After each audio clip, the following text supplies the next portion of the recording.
ఎట్లా పడితే అట్లా మాట్లాడుతున్నారు. ఇందాక ఎవరు అతని పేరు సురేష్ యాదవ్ ఎంత వల్గర్గా మాట్లాడుతున్నాడు అంటే లేడీస్ అనుకోడు లేకుండా పిచ్చి పిచ్చిగా మాట్లాడుతున్నాడు.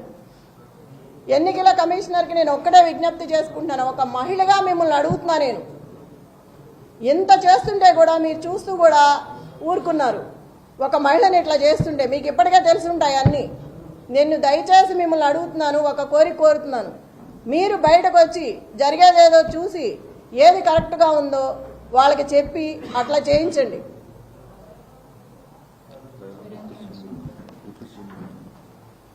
ఈ బట్టి విక్రమార్క మొత్తం జూబ్లీ హిల్స్ అంతా రౌండ్లు వేస్తున్నాడు. అవసరం ఏంటి? ఎమ్మెల్యే ఎవరు పేరిందా కూర్చొని ఉన్నాడు టేబుల్ దగ్గర, ఐలయ్య. అతనికి ఏం పని టేబుల్ దగ్గర? చిటీలు ఇవ్వడం అవన్నీ అతనికి ఏం అవసరం? అసలుకి వీళ్ళందరూ రావాల్సిన అవసరం ఏంటి? విప్పులు కానీ ఎమ్మెల్యేలు కానీ మినిస్టర్లు కానీ వీళ్ళందరూ రాత్రి నుంచే తిరుగుతున్నారు. అవసరం ఏంటి జూబ్లీ హిల్స్లో వీళ్ళకి? లోకల్ నాన్ లోకల్ మాట్లాడుతున్నారు. మరి రజియా ఇంటికి వెళ్ళి బోరుబండ్లో సైట్ 3లో ఆ అమ్మాయి కూర్చుందని గట్టిగా మాట్లాడుతుందని ఇంటికి వెళ్ళి గొడవ చేశారు రౌడీల్లాగా పోలీసులు. ఆ అమ్మాయి మీద కూడా గొడవ చేశారు కూర్చోవద్దని.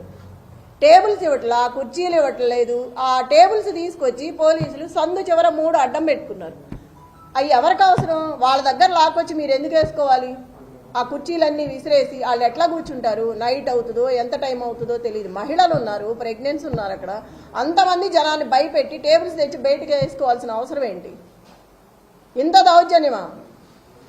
పోలీసులకు కూడా ఉండాలి కదా, మనం ఏం చేస్తున్నాము, ఇది తప్ప ఒప్ప అని తెలియదా? చిన్నపిల్లలేం కాదు కదా. అదేమంటే క్వశ్చన్ చేస్తున్నారు తిరిగి. ఆ క్వశ్చన్ చేసే ముందు మనం ఏం చేస్తున్నామో తెలియాలి కదా.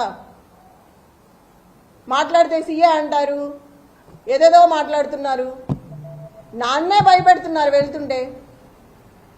అంత 30 మంది 50 మంది 100 మంది పెరుగుతూనే వస్తున్నారు కానీ తగ్గట్లేదు. 2 నిమిషాల్లో వస్తున్నారు.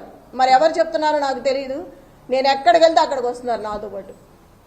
గుంపుగా వచ్చేస్తున్నారు పోలీసులు కానీ రౌడీలు కానీ ఆ చుట్టూ ఉన్న జనం కానీ. ఎదుగో ఇప్పుడే వచ్చేటప్పుడు చూసా 150 మంది కూర్చున్న టేబుల్స్ నేను గొడవ చేసి వచ్చానని ఒక 6 నుంచి మిగతాయి తీసేశారు. ఇప్పుడు వస్తా చూసాను ఈ కార్లు. ప్రతి చోట ఇలాగే ఉంది. మేము ఇక్కడి నుంచి అవతలకి వెళ్తే ఇక్కడ మొదలు పెడుతున్నారు, మళ్ళీ అటు నుంచి ఇటు వస్తే అటు మొదలు పెడుతున్నారు. ఎన్ని చోట్ల ఆపుతాం, ఎంతమందిని ఆపుతాం? బిర్యానీలో డబ్బులు పెట్టిన దౌర్భాగ్యం కాంగ్రెస్ పార్టీది. అంత అవసరమే వచ్చింది నీకు? అంత రౌడీజం చేయాల్సిన అవసరమే ఉంది? మొత్తం సిటీలో ఉన్న స్టేట్ మొత్తం రౌడీలు అందరినీ పెట్టుకున్నావు తీసుకొచ్చి. ఎంతమందిని బెదిరిస్తావు? పక్కనే పెట్టుకున్నాడు, కవర్లో పెట్టి ఒక్కొక్కళ్ళకు పంచుతున్నాడు. చూసాము, పోలీసులు కూడా చూస్తున్నారు పక్కన, ఏమంటలేదు వాళ్ళని. మా దగ్గర సెల్లులు ఉంటే తీసి బయట పెడుతున్నారు లాక్కొని. ఒక క్యాండిడేట్ ఫోన్ కూడా దగ్గర ఉండనివరా?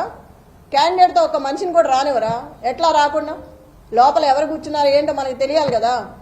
అట్లా కూడా అలౌ చేయట్లేదు. వాళ్ళని మాత్రం 10 మందిని అలౌ చేస్తున్నారు. అడిగితే నవ్వుతున్నారు.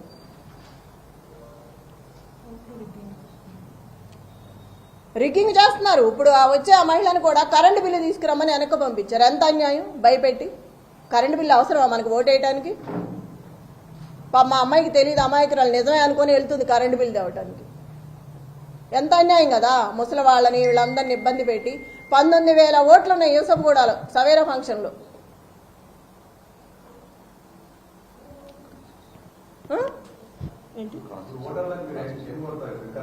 వికలాంగులకి ఎన్ని పెట్టాలి? వీల్ చైర్స్ మనం 19,000 మంది అంటే ఎన్ని పెడతాము? 10 బూతులు ఉన్నాయి వికలాంగులకి, 2 ఉన్నాయి అక్కడ. ఆ రెండిట్లో ఎంతమంది అని లోపలికి వస్తారు, ఎంతమందిని అని తీసుకొస్తారు? ఓటింగ్ ఎప్పుడే ఎంచుకుంటాము? ఇది ఎంత అన్యాయం చెప్పండి. ఇటు నుంచి ఇటు వస్తే ఇటు వెళ్తున్నారు, అటు నుంచి ఇటు వస్తే అటు వెళ్తున్నారు. ఎంతమందిని ఆపుతాము? ఎంతమంది రౌడీలు, ఎంతమంది గూండాలు అక్కడ? ఫస్ట్ టైం చూస్తున్నాం సిటీలో ఇట్లా. రేపు నుంచి జనాలనేం బతకనిస్తారు వీళ్ళు? ఇంత అన్యాయంగా. అధిష్టానం అంతా ఆడవైపే ఉంది, సపోర్ట్ ఉంది, ఎవ్వరూ లేరు. బీఆర్ఎస్ పార్టీ అంటే గొడవే చేస్తున్నారు కానీ ఒక్కళ్ళని కూడా అలౌ చేయట్లేదు. టేబుల్స్ ఇట్లా, కుర్చీలు ఇట్లా. ఎవరికి చెప్పాలి? వాళ్లే ఇలా ఉంటే అధికార పార్టీ ఎవరికి చెప్తాం మనం? ఎవరు కంప్లైంట్ తీసుకోవట్లేదు ఇచ్చినా కూడా.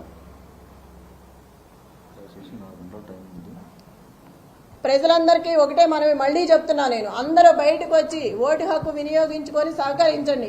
ఒక మహిళకి నాకు సపోర్ట్ చేయండి.